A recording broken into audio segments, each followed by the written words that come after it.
दोस्तों, कुछ हो या ना हो, लेकिन एक सवाल हर किसी के मन में होता ही है कि आखिर मोटिवेशनल स्टोरीज पढ़ने का या सुनने का क्या फायदा। लेकिन इसका सीधा सीधा जवाब है कि अगर आप मोटिवेशनल स्टोरी पढ़ते हैं या सुनते हैं तो आपको कुछ ना कुछ नया सीखने को मिलता है और आपको दूसरों की कहानियों से ये जान पाते हैं कि ऐसी कौन सी गलतियां हैं जो और लोगों ने की हैं और आपको वो गलतियां नहीं करनी है। इसलिए आज मैं आपको कुछ ऐसी ही कहानी बताऊंगा जो आपकी जींदगी बदल देगी। एक वक्त की बात है कि एक नौजवान ने एक बहुत ही समझदार इंसान से पूछा कि सफलता का राज क्या है। तो उस इंसान ने कहा कि अगर तुम कल शाम को नदी के किनारे मुझे मिलो तो मैं तुमको बताऊंगा कि सफलता का राज क्या है। फिर क्या हुआ? लड़का शाम का इंतजार करने लगा कि किस तरह से जल्दी से शाम हो जाए और मैं जाकर सफलता का राज जान लूं।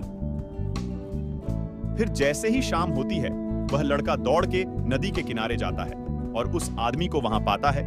फिर वह आदमी उस लड़के को पानी के अंदर लेकर जाता है। अब उस लड़के को कुछ भी समझ में नहीं आ रहा था कि यहां पर कैसे सफलता का राज पता चलेगा। फिर उस आदमी ने उस लड़के को नदी के पानी में डुबो दिया।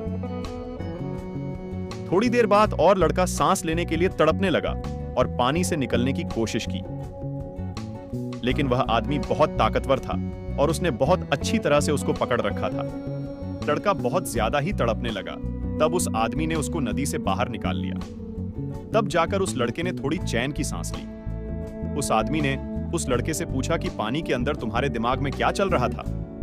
उस लड़के ने जवाब दिया। उसने कहा कि मैं सिर्फ सांस के बारे में सोच रहा था कि कहीं से भी कैसे भी मुझे बस सांस मिल जाए। तो उस आदमी ने कहा, बस यही सफलता का राज है। जब तुम किसी मकसद को पाने के लिए तड़प जाओ तो तुम्हें सफलता जरूर मिलेगा। कभी कभी आपने बच्चों को भी देखा होगा कि कैसे किसी चीज के लिए पूरे की जान से जुटे रहते हैं और तब तक रोते रहते हैं जब तक उसे पा नहीं लेते। हमें भी यही चीज बच्चों से सीखनी चाहिए। थोड़े अभ्यास के बाद हम भी छोटी छोटी सफल होने लगेंगे। जब छोटी छोटी चीजों में सफल हो जाएंगे तो एक दिन बाद मकसद भी जरूर हासिल कर लेंगे। लाखों माइल का सफर भी एक छोटे से कदम से ही शुरू होता है। बस आगे बढ़ते रहे।